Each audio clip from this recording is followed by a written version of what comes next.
ജാർഖണ്ഡിൽ വിവിധയിടങ്ങളിൽ ED. Raid തുടരുകയാണ്. ഗ്രാമവികസന മന്ത്രി ആലംഗീർ ആലത്തിന്റെ പേഴ്സണൽ സെക്രട്ടറി സഞ്ജീവ് ലാലുമായി ബന്ധപ്പെട്ട ഇടങ്ങളിലാണ് റെയ്ഡ് നടക്കുന്നത്. അർജുൻ പീതാംബരൻ വിവരങ്ങളുമായി ചേരുകയാണ്. അർജുൻ, റെയ്ഡിൽ കോടിക്കണക്കിന് ഏതാണ്ട് 20 കോടിയോളം രൂപ ഒരു മുറിയിൽ ചിതറിയിട്ട നിലയിൽ കാണാൻ കഴിയുന്നുണ്ട് എന്നാണ് അറിയുന്നത്. BJP spokesperson X handle പങ്കുവച്ചിരിക്കുന്ന ഒരു വിവരത്തിൽ പറയുന്നത്, സർപ്രൈസ് ആകേണ്ടതില്ല, നിങ്ങൾ ഇതൊരു ബാങ്കിൽ നിന്ന് കണ്ടെത്തിയതല്ല, ഇത് കോൺഗ്രസിന്റെ പ്രിയപ്പെട്ട നേതാക്കളുടെ കയ്യിൽ നിന്ന് കണ്ടെത്തിയ പണമാണ്, അവരുടെ കൈ മുഴുവൻ കള്ളപ്പണമാണ് എന്നതടക്കമുള്ള ആരോപണങ്ങൾ ഉന്നയിക്കുന്നു.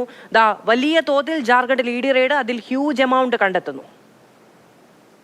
25 കോടി രൂപയുടെ കണക്കിൽപ്പെടാത്ത സ്വത്ത് അല്ലെങ്കിൽ കണക്കിൽപ്പെടാത്ത 25 കോടി രൂപ കണ്ടെത്തിയിട്ടുണ്ട്. ആ പണം കണ്ടെത്തിയിരിക്കുന്നത് ഈ ആലംഗീർ ആലത്തിന്റെ പേഴ്സണൽ സെക്രട്ടറി ആയിട്ടുള്ള സഞ്ജീവ് ലാലിന്റെ പേരിൽ രജിസ്റ്റർ ചെയ്തിട്ടുള്ള വീട്ടിൽ നിന്നാണ്. ആ വീട്ടിലെ ബെഡിൽ കൂട്ടിയിട്ട നിലയിലാണ് 25 കോടി രൂപയും കണ്ടെത്തിയിരിക്കുന്നത്. ഇന്ന് രാവിലെ മുതൽ റാഞ്ചിയിലെ 9 ഇടങ്ങളിലാണ് ഇതിലൂടെ റെയ്ഡ് തുടരുന്നത്. 2023 ഒരു ഗ്രാമവികസന പദ്ധതികളുമായി ബന്ധപ്പെട്ട അഴിമതി രജിസ്റ്റർ ചെയ്ത കേസുകളാണ് ഇപ്പോൾ ഈ റെയ്ഡ് പുരോഗമിച്ചുകൊണ്ടിരിക്കുന്നത്. അതിൽ തന്നെ ആലംഗീർ സെക്രട്ടറി സഞ്ജീവ് ലാൽ, അതിനോടൊപ്പം 2023 അറസ്റ്റിലായിട്ടുള്ള ഒരു മുൻ എഞ്ചിനീയർ ഉണ്ട്, വീരേന്ദ്ര റാം എന്ന് പറയുന്നത്.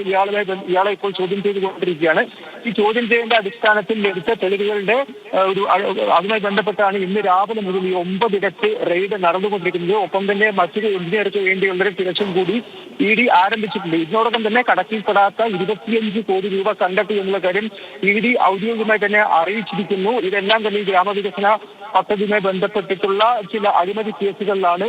തുടർ അന്വേഷണം ഉണ്ടാകും, കൂടുതൽ റെയ്ഡുകൾ ഇനിയും ഉണ്ടാകുമെന്നുള്ള കാര്യമാണ് അറിയാൻ സാധിക്കുന്നത്. തിരിച്ചും ഇപ്പോൾ കസ്റ്റഡിയിലുള്ളവരെ വിശദമായി ചോദ്യം ചെയ്ത് ഇനിയും റെയ്ഡ് തുടരുമെന്നുള്ള കാര്യം തന്നെയാണ്. ആ സമയത്ത് തന്നെയാണ് BJP ഇത്തരത്തിൽ ജാർഖണ്ഡ് മുക്തി മോർച്ചയ്ക്ക് എതിരെയും അതുപോലെ തന്നെ ഇന്ത്യ സഖ്യത്തിനെതിരെയും വലിയ രീതിയിലുള്ള ആരോപണങ്ങൾ വെക്കുന്നത്. ശരി, 2023 ഫെബ്രുവരിയിൽ തുടങ്ങിയതാണ് ജാർഖണ്ഡിലെ വിവിധ ഇടങ്ങളിലുള്ള ഇ.ഡി. റെയ്ഡ്. ഗ്രാമവികസന മന്ത്രാലയവുമായും മന്ത്രാലയത്തിന് കീഴിൽ നടന്ന വികസന പദ്ധതികളുടെ പേരിലുണ്ടായ അഴിമതികളുമായും ബന്ധപ്പെട്ട കേസുകളിലാണ് ഇ.ഡിയുടെ റെയ്ഡ് തുടരെ ഉണ്ടാകുന്നതും വലിയ എമൗണ്ടുകൾ പല നേതാക്കളുടെ ഉദ്യോഗസ്ഥരുടെ ഒക്കെ വീടുകളിൽ നിന്ന് കണ്ടെത്തുകയും ചെയ്യുന്നത്.